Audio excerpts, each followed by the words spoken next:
Our Ukraine policy has been thrown into disarray, and shady interests the world over have learned how little it takes to remove an American ambassador who does not give them what they want.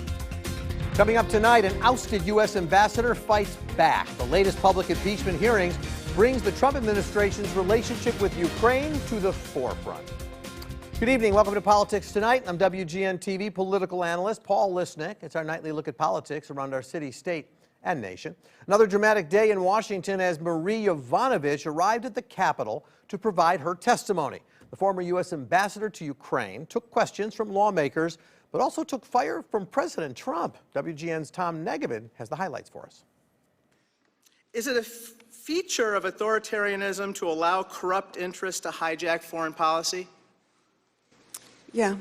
Illinois Congressman Raja Krishnamurthy methodically laying out a comparison between Trump foreign policy and that of a dictatorship, as the former ambassador to Ukraine pushes back against claims from the president that she wasn't doing her job. Marie Yovanovitch says she felt threatened when a transcript of a call between President Trump and Ukraine's President Zelensky was made public.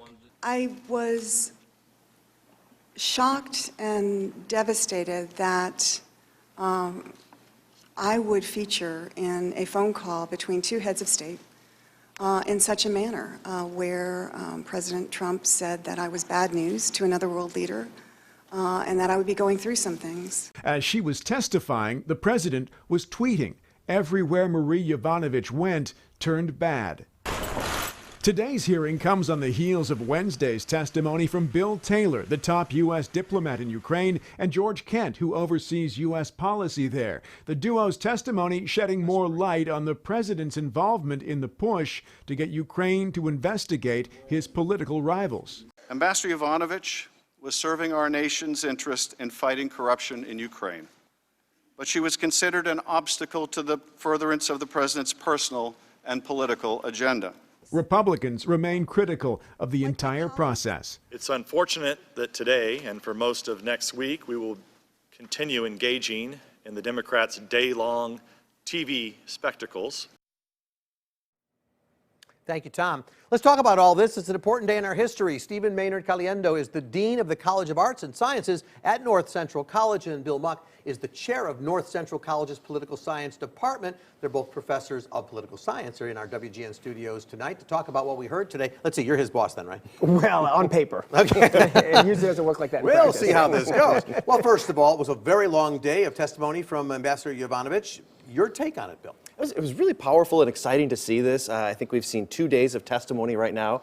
All three individuals have come across as authentic, as nonpartisan. I think that really is going to drive a point home to those who are watching that this isn't a partisan witch hunt.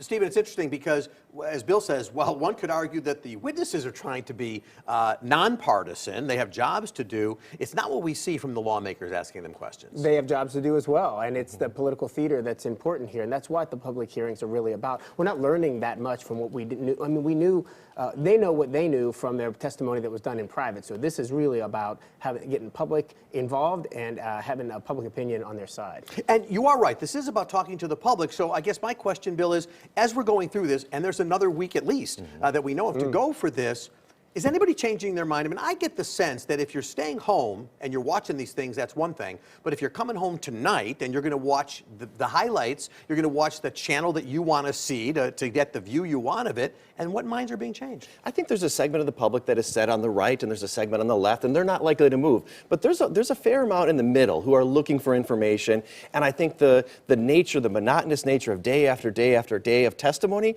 could be influential and could move the mark.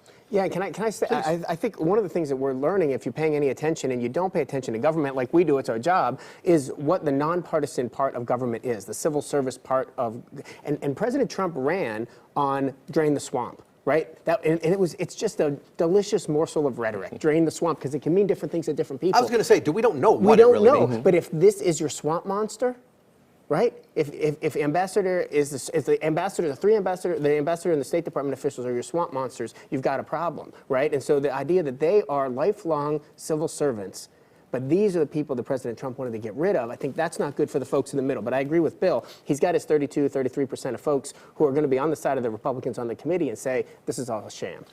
Bill, there's no question that each side had their own story to tell today, and the Democrats get their story told through Adam Schiff in his opening statement. And of course, this is the story of somebody who was like, look, you were a great ambassador. You had to get moved out of the way to let all this corruption go on. And then when we turned to Devin Nunes for his story, you would think you were in a different room in a different building, because essentially he says it isn't about that at all. And let's remember, the president has unlimited power.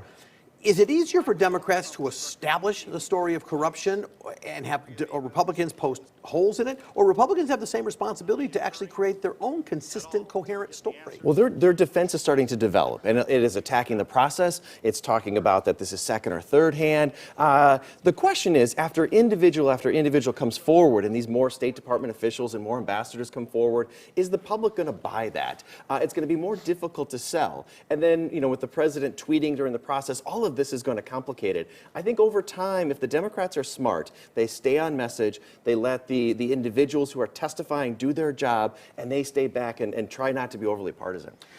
Stephen, what do you do if you turn on some networks or you talk to some people? They're going to look at this and say, this has nothing to do with anything President Trump did. This is about Hunter Biden. This is about Burisma. This is about all of that stuff. It's a completely separate narrative, and it's tough to get people off of that narrative. It's where Republicans want them. That's right. Is it an improper narrative? Is it a question that should be asked? Is it part of this story? Is it part of the story that we should be talking about what President Trump's phone call with the president? Well, I guess that what I'm saying is the right. fact that if he's trying to root out corruption, it's all about the Bidens and Burisma, then is that a fair part of the story? That is a fair part of the story, but I think what gets confusing, and what was certainly more confused today than ever, was he rooted somebody out whose job it was to root out corruption. And so we're sort of in this weird Orwellian sense, right, that he's trying to get rid of people because they're corrupt. But what she established, at least today, was my whole job there and what I was fighting for was to get rid of the corruption in the Ukraine. Why am I the person that you got rid of, right? And this is a real challenge for the media, because the president is going to constantly be trying to change the narrative. Switch it to the Biden, switch it to Burisma. Let's talk about that. And then the media's got to decide, do we cover what the president says, knowing that he's trying to pull us away from the central issue or not? It's a difficult dilemma. I've been shocked over the last couple of days at how much about President Obama we've heard. So much of this was, well, it's better than Obama. We gave him more aid than Obama. And President Obama asked this question. It was really interesting that we still, and this is something we've seen from the Trump White House for the last 3 years, which is still focused on the campaign. We beat Hillary Clinton. We won a big majority. Even the phone call that Representative Nunes read at the beginning of the thing was all about, how much he was congratulating the president for winning the election in the Ukraine, and the president saying, well, we learned a lot from you. It was a great win that you had. Yeah, we're doing great things in the U.S. It was really interesting that he's so fixated on the winning part of it. And it does sometimes feel like we're still living in 2016. That's right. With 2020 right around the corner. Yeah. And it's funny, when you talk about the reaction and President Trump controlling the dialogue, he did it again this morning, and he did it during the hearing. I want to get your reaction to how Adam Schiff handled it in terms of doing it, but I want to show our viewers, if we can, the tweet that the president actually issued this morning as the ambassador was testifying. This was real time, but we saw a tweet from the president that basically said, we're going to put it up there, otherwise I'll just characterize it. So essentially what the president said was, well, look, everywhere she's gone, look at Somalia, how did that turn out? And there's the tweet. And so let's remember, everywhere that she went turned bad. She started off in Somalia. How did that go? Fast forward to Ukraine, and on and on. So the question is, actually, my first question is, Adam Schiff then stopped the proceedings and said, you know what, Ambassador? The president is smearing you right now.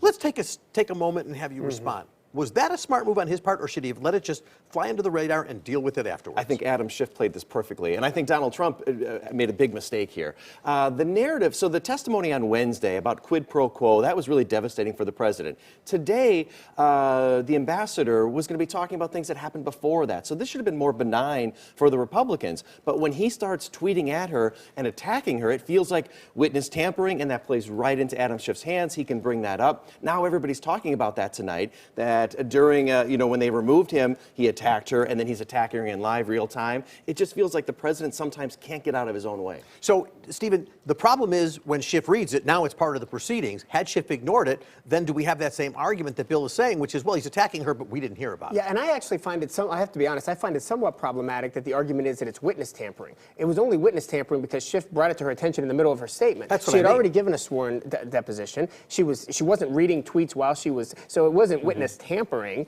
unless and until Schiff sort of says it out loud. The problematic part of that tweet for me was the president showing his fundamental misunderstanding of foreign policy. He really believed that she caused the problems in Mogadishu, right? In other words, she's putting herself and her family in harm's way and going to these places which are difficult assignments, right? And his argument is every time she goes somewhere, it gets bad there. I mean, it's really, it's the president of the United States, right? He has to have a little more sophisticated sense of how foreign policy. There may be a bit of a learning curve for Americans, too, as they watch this and realize these are nonpartisan to the extent anybody can be nonpartisan. She made a very strong point to say, that is just not I've got a job, and that's to protect the country and put our policies forward. Worked and appointed by several presidents, right? Exactly. I mean, that's right. parties. 3 Republicans, 2 that's Democrats, right. and at one point was asked the question, are you a never Trumper? She said no. We're going to take a break, but there's so much more to talk about, including what's coming up next week, because there's more testimony to come. So hang with us. We'll be right back.